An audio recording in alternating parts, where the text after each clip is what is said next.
फलोदी के डड्डू गांव में फतेहगढ़ से बड़ला ट्रांसमिशन लाइन बिछाने का कार्य किसानों के लिए बना आफत। फसल खराबा के साथ ही मुआवजे को तरसते किसान करते देखे जा रहे हैं न्याय की मांग।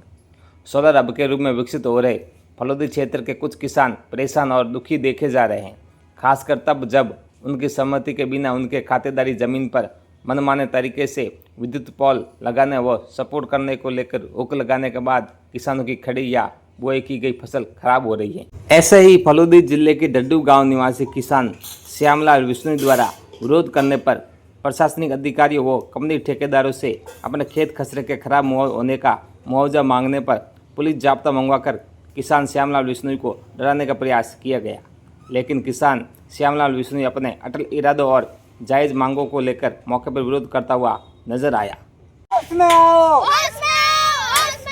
हम हमारा हक मांगते, नहीं किसी से भीख मांगते, हम हमारा हक मांगते, नहीं किसी से भीख मांगते। कंपनी के दलालों को, गोली मारो सालों को, कंपनी के दलालों को गोली मारो सालों को। हम प्रशासन तुम होश में आओ, होश में आओ, होश में आओ, कार्यपालक मजिस्ट्रेट होश में आओ, होश में आओ, होश में आओ, कार्यपालक मजिस्ट्रेट होश में आओ, होश में आओ, होश में आओ, कार्यपालक मजिस्ट्रेट होश में आओ। होश में आओ, होश में आओ। पक्षपात मत करो, मत करो, मत करो, पक्षपात मत करो, मत करो, मत करो। हम हमारा हक मांगते। नहीं किसी से राम जी बोलो, आपकी क्या मांग है? हाँ सर नमस्कार, मैं श्यामलाल फलोदी के डड्डू गांव का निवासी हूँ। कंपनी फतेहगढ़ से लेकर भड़ला तक विद्युत लाइन का टावर लगा रही। हम प्रशासन और कंपनी दोनों का सहयोग चाहते हैं। हम ये भी चाहते हैं कि कंपनी का प्रोजेक्ट लगे, देश में विकास हो और हमारा भी विकास हो, लेकिन कंपनी अपने धन बल के साथ में प्रशासन को गुमराह करके, मेरे खिलाफ झूठे आरोप लगा करके, पुलिस प्रोटोकॉल लेकर के मेरे खेत में अनाधिकृत रूप से जबरदस्ती आके घुसी है।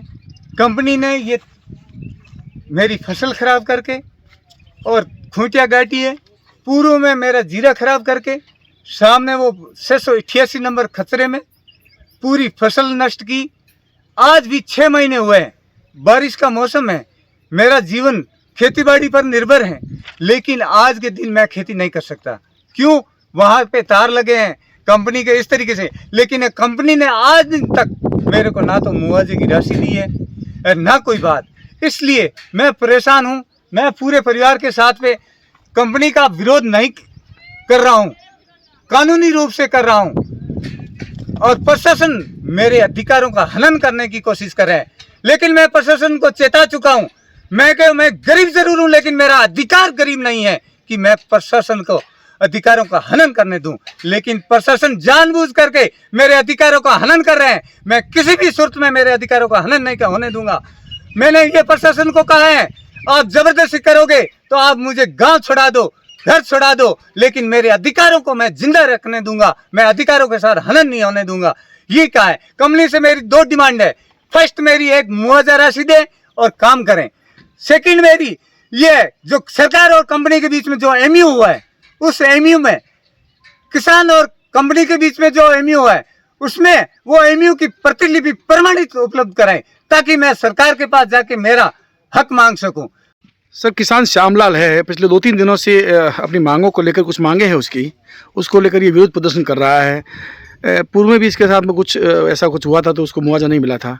वर्तमान परिप्रेक्ष्य में क्या कुछ है और किस तरह से इसको न्याय मिलेगा? सर, ये मुझे 2-3 दिन पहले पता चला था, तो यहाँ पर मौके पर आया था। तो सबसे पहला कंसर्न उन्होंने शो किया था कि मेरी ज़मीन पूरी नहीं है और जो टावर लग रहा है मेरी ज़मीन पे लग रहा है, तो उसकी पैमाइश पूरी करवा के और उसके उपरांत बता दिया गया था टावर जो लग रहा है, जो खातेदार है उसी की ज़मीन पे लग रहा है, आपकी ज़मीन पे नहीं लग रहा है। आपकी ज़मीन पे केवल और केवल खूंटियाँ गड़ेंगी जो टावर के सपोर्ट के लिए गढ़ती हैं, जो 10 से 15 दिन में हटा ली जाती हैं। तो उन्होंने हमें कंसर्न ये शो किया कि मुआवजा मिलना चाहिए। मैंने कहा इस खूंटियों गढ़ने का जो फसल खराबे का मुआवजा होता है, उचित मुआवजा जो भी सरकार ने डिसाइड किया हुआ है टेलीग्राफ एक्ट के तहत, तो पूरा दिया जाएगा। उसमें किसी भी प्रकार की कमी नहीं की जाएगी। और जैसे कुटिया उखड़े आप वीडियो बना देना और जितना फसल खराब हुआ है उसका हमें बता देना। हमने एक रफ एरिया कैलकुलेट कर लिया है और उस हिसाब से हम मुआवजा बना के और आपको दिलवा देंगे।